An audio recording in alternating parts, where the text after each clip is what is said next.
नमस्कार, India voice देख रहे हैं आप। मैं हूं आपके साथ दीक्षा चौधरी। बुलेटिन की शुरुआत करते हैं जानकारी के साथ। जो रांची से बड़ी खबर निकलकर सामने आ रही है, झारखंड कैबिनेट की बैठक है। आज सीएम हेमंत सोरेन की अध्यक्षता में ये बैठक होगी। शाम 4 बजे ये बैठक की जाएगी। आपको बता दें, कैबिनेट की बैठक प्रोजेक्ट भवन स्थित मंत्री परिषद कक्ष में होगी। बैठक कई महत्वपूर्ण प्रस्ताव को मिल सकती है मंजूरी। आपको बता दें, झारखंड कैबिनेट की आज बैठक है। सीएम हेमंत सोरेन की अध्यक्षता में यह बैठक होगी। इस महत्वपूर्ण बैठक में कई प्रस्तावों पर मंजूरी हो सकती है। शाम 4 बजे ये कैबिनेट की बैठक होगी। कई महत्वपूर्ण प्रस्ताव को मंजूरी मिल सकती है। इस बैठक में शाम 4 बजे कैबिनेट की बैठक होगी। सीएम की अध्यक्षता में यह बैठक की जाएगी। प्रोजेक्ट भवन स्थित मंत्री परिषद कक्ष में यह बैठक आयोजित होगी। आपको बता दें, अहम जानकारी इस वक्त की, कई महत्वपूर्ण प्रस्ताव को मिल सकती है मंजूरी। आपको बता दें, झारखंड कैबिनेट की आज बैठक है। इस वक्त की अहम जानकारी आपको बता रहे हैं, कई महत्वपूर्ण प्रस्ताव को मिल सकती है मंजूरी। शाम 4 बजे ये बैठक होगी, जिसकी अध्यक्षता सीएम हेमंत सोरेन करेंगे। इस बैठक में कई महत्वपूर्ण प्रस्ताव को मंजूरी मिल सकती है। शाम 4 बजे ये बैठक आयोजित की जाएगी। कैबिनेट की बैठक है झारखंड कैबिनेट की, जिसकी अध्यक्षता सीएम हेमंत सोरेन करेंगे। प्रोजेक्ट भवन स्थित मंत्री परिषद कक्ष में ये बैठक आयोजित की जाएगी। इस बैठक में कई महत्वपूर्ण प्रस्ताव को मंजूरी मिल सकती है। अहम जानकारी आपको इस वक्त बता रहे हैं। झारखंड कैबिनेट की आज शाम 4 बजे बैठक है। कई महत्वपूर्ण प्रस्ताव को मंजूरी मिल सकती है। इस बैठक की अध्यक्षता सीएम हेमंत सोरेन करेंगे। तो अहम जानकारी आपके साथ साझा कर रहे हैं। झारखंड कैबिनेट की आज बैठक है। शाम 4 बजे ये बैठक होगी, जिसकी अध्यक्षता सीएम हेमंत सोरेन करेंगे। इस बैठक में कई महत्वपूर्ण प्रस्ताव को मंजूरी मिल सकती है।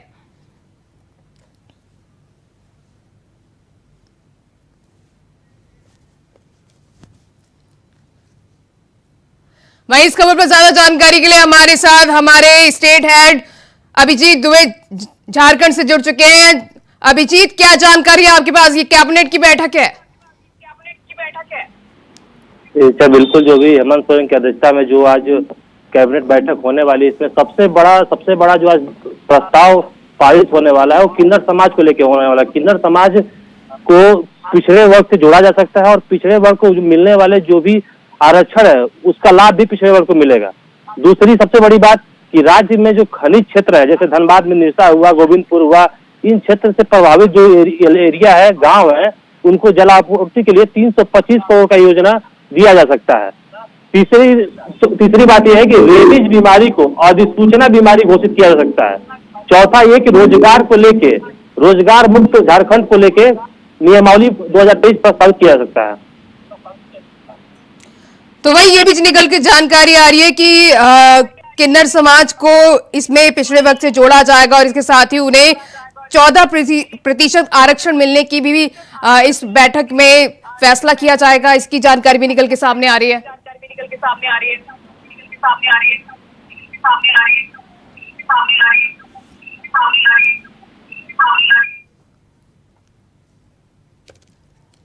तो अभिजीत, आपको मेरी आवाज आ रही है? तो हमारा संपर्क संवाददाता से टूट गया। दोबारा संपर्क साधने की कोशिश करेंगे। आपको बता दें, कई महत्वपूर्ण प्रस्ताव को लेकर आज कैबिनेट की बैठक है। इसमें कई महत्वपूर्ण प्रस्ताव को मंजूरी मिल सकती है। इसके साथ ही इस को चर्चा निकलकर सामने आ रही है कि किन्नर को पिछड़े वर्ग की सूची में शामिल किया जा सकता है। तो अहम जानकारी आपको बता दें, झारखंड कैबिनेट की आज बैठक है। सीएम हेमंत सोरेन की अध्यक्षता में यह बैठक होगी। इस बैठक में कई महत्वपूर्ण प्रस्ताव को मंजूरी मिल सकती है। इसके साथ ही जानकारी यह भी निकल के आ रही है कि किन्नर को पिछड़े वर्ग की सूची में शामिल किया जाएगा। इसके साथ ही इससे संबंधित प्रस्ताव 6 आपको बता दें, कई अहम प्रस्ताव को मंजूरी मिल सकती है। इसके साथ ही आरक्षण का भी लाभ ट्रांसजेंडर समाज को मिलेगा। इसको लेकर आज ये बैठक में चर्चा होनी है। तो अहम जानकारी आपको बता रहे हैं। शाम 4 बजे कैबिनेट की बैठक होगी, जिसमें कई अहम प्रस्ताव को मंजूरी मिल सकती है। सबसे बड़ा प्रस्ताव ये निकलकर सामने आया कि किन्नर को पिछड़े वर्ग की सूची में शामिल किया जा सकता है।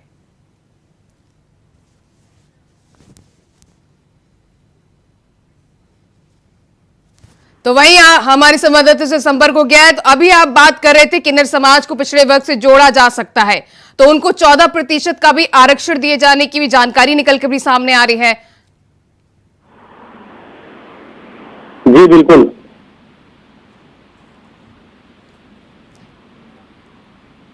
जी अभिजीत, जानकारी विस्तार से बताइएगा। किन्नर समाज को इसमें पिछड़े वर्ग से जोड़ा जा सकता है, उनको 14% आरक्षण दिए जाने की भी बात कही जा रही है। इसके साथ ही कैबिनेट के कई विभागों की नियुक्ति नियमावली के प्रस्ताव पर भी मंजूरी मिल सकती है।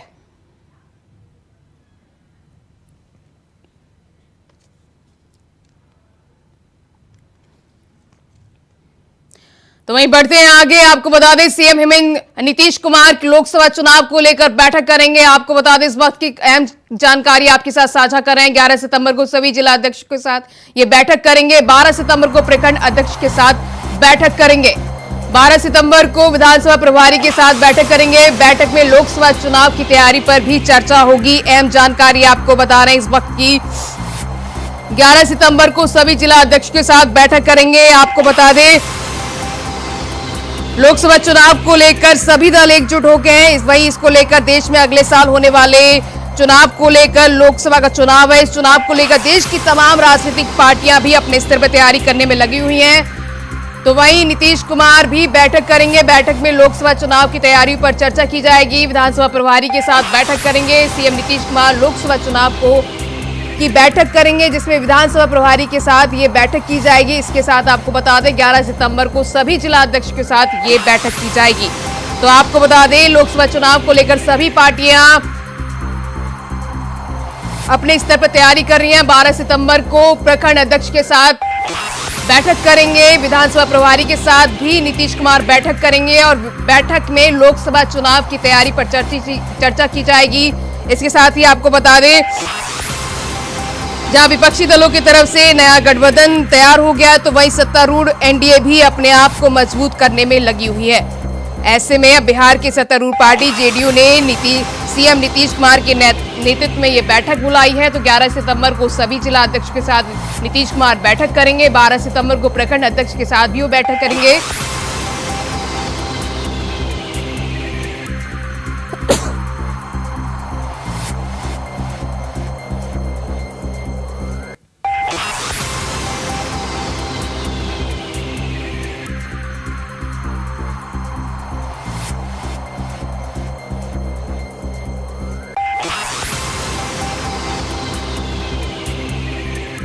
तो 11 सितंबर को सभी जिला अध्यक्ष के साथ बैठक करेंगे सीएम नीतीश कुमार। आपको बता दें लोकसभा चुनाव को लेकर ये बैठक की जाएगी। सभी पार्टियां अपने तरीके से अपने स्तर पर तैयारी करने में लगी हुई हैं। वहीं नीतीश कुमार भी लोकसभा चुनाव को लेकर बैठक करेंगे। 11 सितंबर को ये बैठक की जाएगी। सभी जिला अध्यक्ष के साथ ये बैठक की जाएगी। वहीं 12 सितंबर को प्रखंड अध्यक्ष के साथ ये बैठक करेंगे। लोकसभा चुनाव को लेकर सभी पार्टियां अपने अपने स्तर पर चुनाव प्रचार में लग गई हैं। 12 सितंबर को प्रखंड अध्यक्ष के साथ सीएम नीतीश कुमार बैठक करेंगे।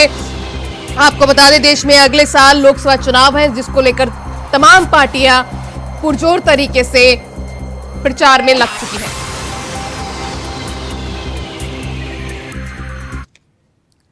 बढ़ते हैं आगे। सोनिया गांधी ने पीएम मोदी को पत्र लिखा है। संसद के विशेष सत्र को लेकर सोनिया गांधी ने पत्र लिखा है। विशेष सत्र में महंगाई बेरोजगारी पर चर्चा हो, इसको लेकर सोनिया गांधी ने कहा है जनता के जरूरी मुद्दे पर चर्चा हो।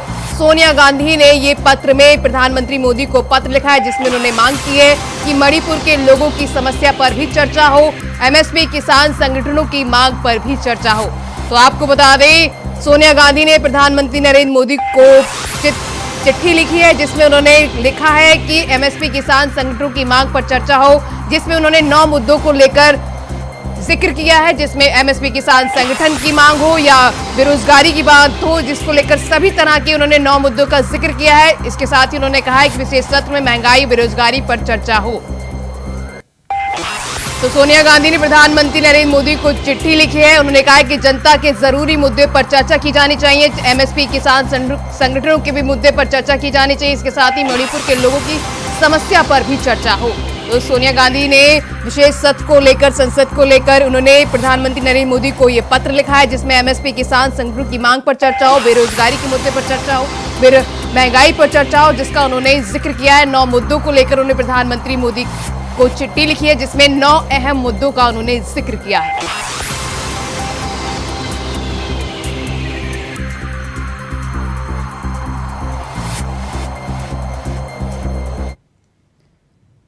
भाई बढ़ते हैं अगली खबर की ओर। भारत नाम पर पूर्व क्रिकेटर वीरेंद्र सहवाग का नया ट्वीट सामने आया। उन्होंने कहा कि विरोधियों को क्रिकेटर वीरेंद्र सहवाग का जवाब दिया है। मैं राष्ट्रीय दल का प्रशंसक नहीं हूं। सहवाग ने कहा कि दोनों राष्ट्रीय पार्टियों में अच्छे लोग हैं, मेरी कोई राजनीतिक आकांक्षा नहीं है।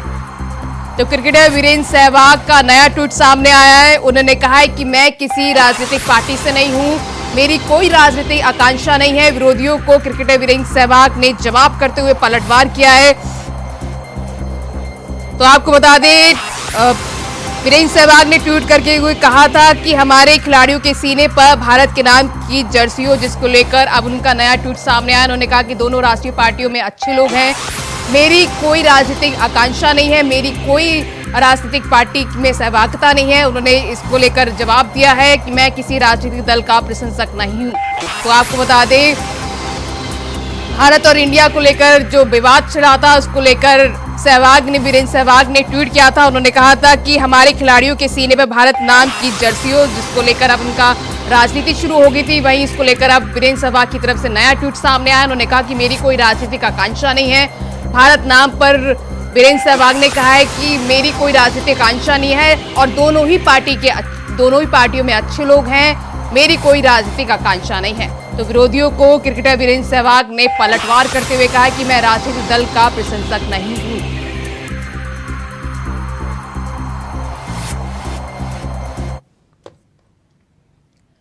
वहीं मुजफ्फरनगर में स्कूल में बच्चे की पिटाई का मामला को लेकर सुप्रीम कोर्ट में यूपी सरकार को नोटिस जारी किया गया है। जस्टिस अभय ओक की अध्यक्षता वाली बेंच में सुनवाई होगी। सुप्रीम कोर्ट ने यूपी सरकार से 25 सितंबर तक जवाब मांगा है। इस वक्त की अहम जानकारी आपके साथ साझा कर रहे हैं। सुप्रीम कोर्ट ने मुजफ्फरनगर एसपी से मांगी है रिपोर्ट। सुप्रीम कोर्ट ने एक्शन टोकन रिपोर्ट एसपी से मांगी है। जस्टिस अभय ओक की अध्यक्षता वाली बेंच की सुनवाई करेगी। आपको बता दें, इस वक्त की अहम जानकारी आपके साथ साझा कर रहे हैं। मुजफ्फरनगर को लेकर बच्चे की पिटाई का मामला है, जिसको लेकर सुप्रीम कोर्ट ने यह जानकारी दी है। सुप्रीम कोर्ट ने मुजफ्फरनगर के स्कूल बच्चे की पिटाई के मामले को लेकर वायरल हुआ था, जिसको लेकर सियासत भी देखने को मिली थी।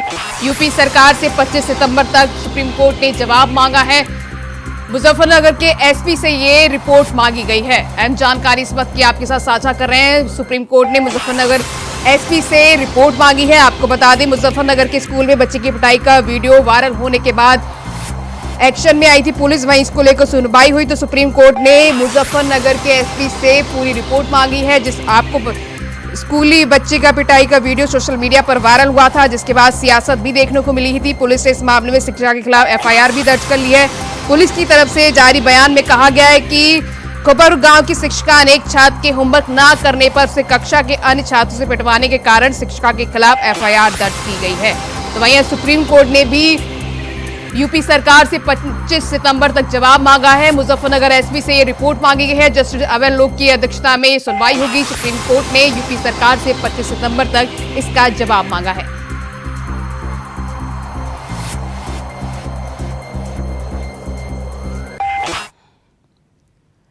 कांग्रेस के राष्ट्रीय अध्यक्ष मल्लिकार्जुन खड़गे आज भीलवाड़ा जिले के गुलाबपुरा में आयोजित किसान और पशुपालन सम्मेलन को संबोधित करेंगे। राष्ट्रीय अध्यक्ष बनने के बाद मल्लिकार्जुन खड़गे राजस्थान में पहली सभा है। यहां वे गुलाबपुरा में किसान एवं पशुपालन सम्मेलन में भाग लेंगे। साथ ही जिले के डेयरी के नए संयंत्र की नींव रखेंगे। डेयरी के विभिन्न प्रोजेक्ट्स का शिलान्यास और लोकार्पण करेंगे और कामधेनु बीमा योजना को भी लॉन्च करेंगे। तो आपको बता दें, कांग्रेस अध्यक्ष बनने के बाद मल्लिकार्जुन खड़गे का ये राजस्थान का पहला दौरा है, जहां पर वो भीलवाड़ा का दौरा करेंगे। इस दौरान किसान और पशुपालन सम्मेलन को संबोधित करेंगे। इसके साथ ही कई प्रोजेक्ट्स का शिलान्यास और लोकार्पण करेंगे।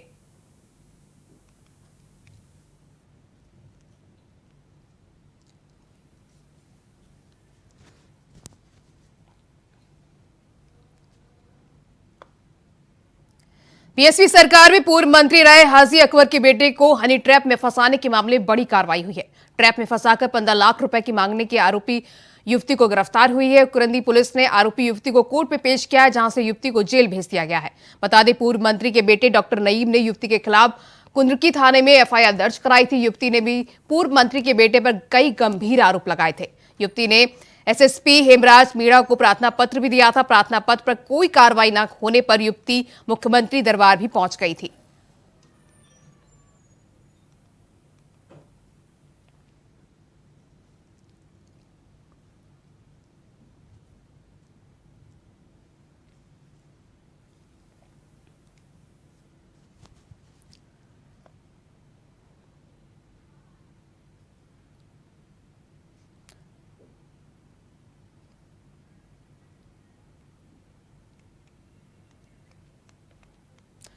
तो मुरादाबाद में पूर्व कैबिनेट के मंत्री के बेटे का हनी ट्रैप को लेकर ये मामला सामने आया, जहां युवती में 15 लाख रुपए मांगने का आरोप है। पुलिस ने आरोपी युवती को गिरफ्तार कर लिया है और उसे जेल भेज दिया है।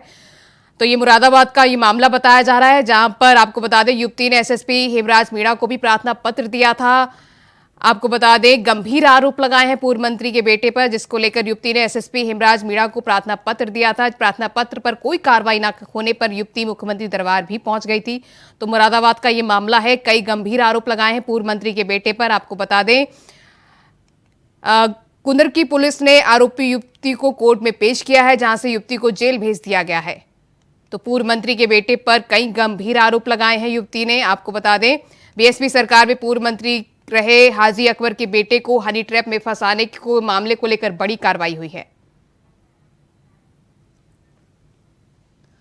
तो वही इस खबर पर ज्यादा जानकारी के लिए हमारे संवाददाता शारिक सिद्दीकी फोन लाइन पर जुड़ चुके हैं। क्या है पूरा मामला, विस्तार से बताइए हमारे दर्शकों को। देखिए, मैं आपको बता दूं पूरा मामला मुरादाबाद जनपद के कुंदरकी थाना का है, जहां पर एक शिकायत पूर्व मंत्री हाजी अकबर के बेटे के डॉक्टर नहीम के द्वारा की गई थी, जिसमें एक युवती पर प्रेम प्रसंग से जाल में फंसाकर हनी ट्रैप का आरोप लगाया गया था। जिस पूर्व प्रकरण में मुरादाबाद जनपद के कुंदरकी थाने में सुसंगत धाराओं में पुलिस ने मुकदमा दर्ज की थी। मामले में विवेचना करते हुए पुलिस के द्वारा महिला को गिरफ्तार करते हुए न्यायालय में पेश करते हुए जेल भेजने की कार्रवाई को पुलिस ने अंजाम दिया। वहीं महिला के द्वारा भी जो बसपा नेता के बेटे हैं, उनके ऊपर भी कई गंभीर आरोप लगाए गए हैं। पुलिस के द्वारा इस पूरे मामले में जांच की जा रही है। जल्दी ये जो मामले में और विवेचना के बाद आगे की वैधानिक कार्रवाई का आश्वासन पुलिस के द्वारा दिया गया है। जी, तो शारिक अभी पूर्व मंत्री के बेटे की तरफ से कोई बयान सामने आया है या उनकी तरफ से कोई बयान सामने आया है?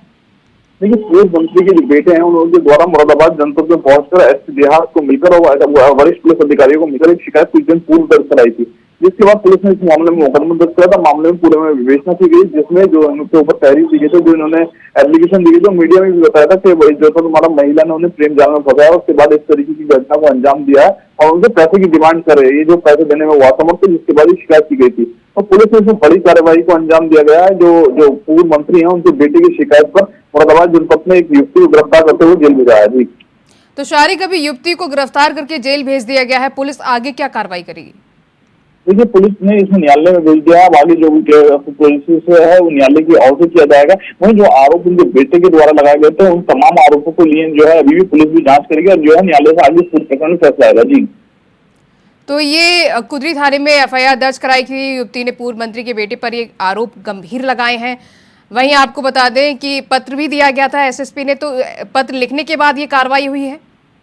देखिए, जब ये जो मुरादाबाद जनपद में जो एक तो सबसे पहले जो था जो बसपा नेता है, उनके द्वारा एक शिकायत मुरादाबाद जनपद के कुंदरकी थाने में दी गई थी और मुरादाबाद जनपद के वरिष्ठ पुलिस अधिकारियों से मिलकर मामले में शिकायत दी गई थी, जिसके बाद इस पूरे प्रकरण में मुकदमा दर्ज हुआ था। वहीं जो जिसके महिला के ऊपर आरोप है, उसने खुद आकर जो है तुम्हारे मीडिया के सामने कहा था कि ये जो आरोप लगाए गए हैं वो गलत है, लेकिन कहीं ना कहीं जिस तरीके से पुलिस के द्वारा विवेचना की गई, पुलिस के द्वारा विवेचना के बाद गिरफ्तारी करते हुए जेल भेजा गया, उसमें कहीं ना कहीं महिला के ऊपर आरोप जो है एक तरीके से जो जांच आई है, उसमें जो है तुम्हारा जांच में महिला के ऊपर आरोप ठीक पाए गए हैं और इसमें जो है न्यायालय में भेजा गया। देखना होगा न्यायालय इसमें क्या फैसला देगा। नहीं, कहीं दोनों ही पक्षों ने एक दूसरे पर गंभीर आरोप लगाए हैं, लेकिन मुरादाबाद जनपद में पुलिस का कहना है जो पूर्व मंत्री हैं, उनके बेटे की शिकायत पर महिला को गिरफ्तार करते हुए जेल भेजा है। जी, तो शारिक जब युवती को एसएसपी से प्रार्थना पत्र जब दिया गया तो कार्रवाई नहीं हुई, तो उसके बाद युवती मुख्यमंत्री दरबार भी पहुंच गई थी न्याय के लिए। युवती का कहना है कि मुख्यमंत्री दरबार गई थी, लेकिन जिस तरीके से पुलिस ने विवेचना की है, पुलिस ने विवेचना के आधार पर इसमें पूरी कार्रवाई की है और इसमें महिला को जेल भेजा है। तो तमाम जानकारी साझा करने के लिए आपका बहुत बहुत शुक्रिया। तो आपको बता दें युवती पर 15 लाख रुपए मांगने का आरोप लगाया गया है। प्रार्थना पत्र को लेकर भी एसएसपी के पास गई थी युवती। पुलिस ने आरोपी युवती को गिरफ्तार कर लिया है और जेल भेज दिया गया है। मध्य प्रदेश के पूर्व मुख्यमंत्री और पीसीसी चीफ कमलनाथ अब सॉफ्ट हिंदू की राह पर चल रहे हैं।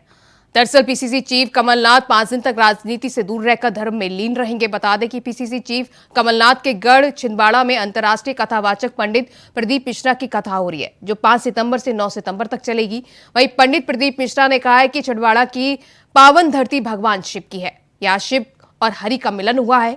यहाँ कण कण में भगवान शिव की महिमा है।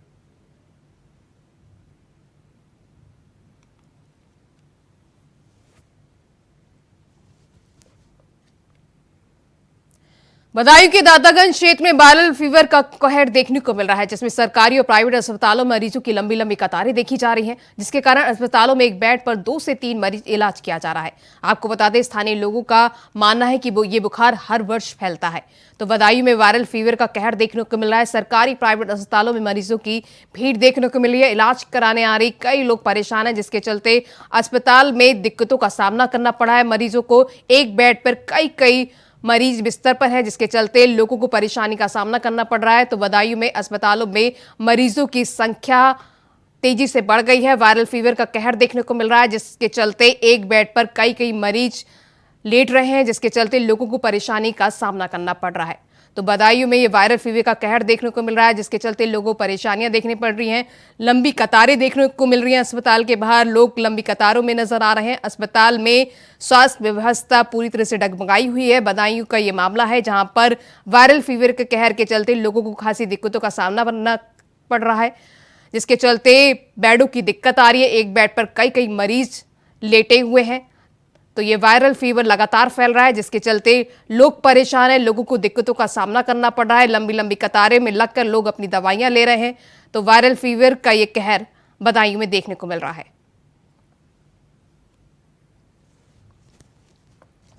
कन्नौज के सदर कोतवाली परिसर में जन्माष्टमी और चिलुलम को लेकर धर्मगुरुओं और पीस कमेटी की बैठक हुई, जहां सीईओ और सदर कोतवाली अजय कुमार अवस्थी ने शांतिपूर्वक त्योहार मनाने की अपील की। साथ ही खलीफाओं से चिलुलम जुलूस के रूट की जानकारी ली और व्यवस्थाएं दुरुस्त करने के निर्देश दिए। बता दें कि सीईओ प्रियंका वाजपेयी ने शांतिपूर्वक अखाड़े और ताजिए निकालने की अपील की और कहा कि किसी तरह की गड़बड़ी होने पर जुलूस का मुखिया जिम्मेदार होगा।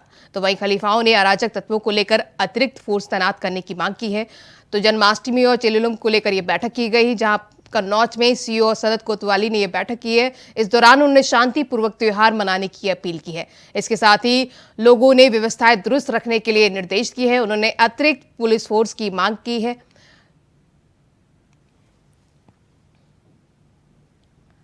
सिद्धार्थनगर में स्वास्थ्य विभाग की बड़ी लापरवाही सामने आई है, जहां माधव प्रसाद त्रिपाठी मेडिकल कॉलेज में स्ट्रेचर न मिलने से मरीज को इमरजेंसी वार्ड तक गोद में उठाकर ले जा रहे हैं।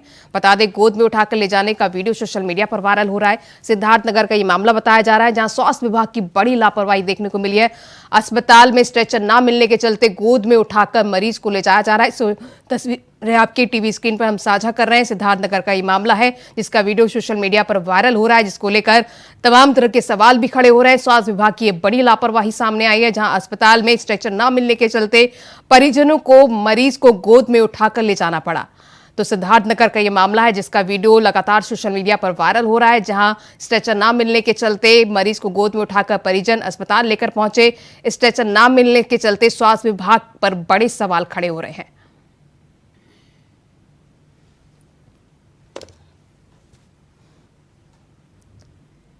तो फिलहाल इस बुलेटिन में बस इतना ही। खबरें लगातार जारी हैं। नमस्कार।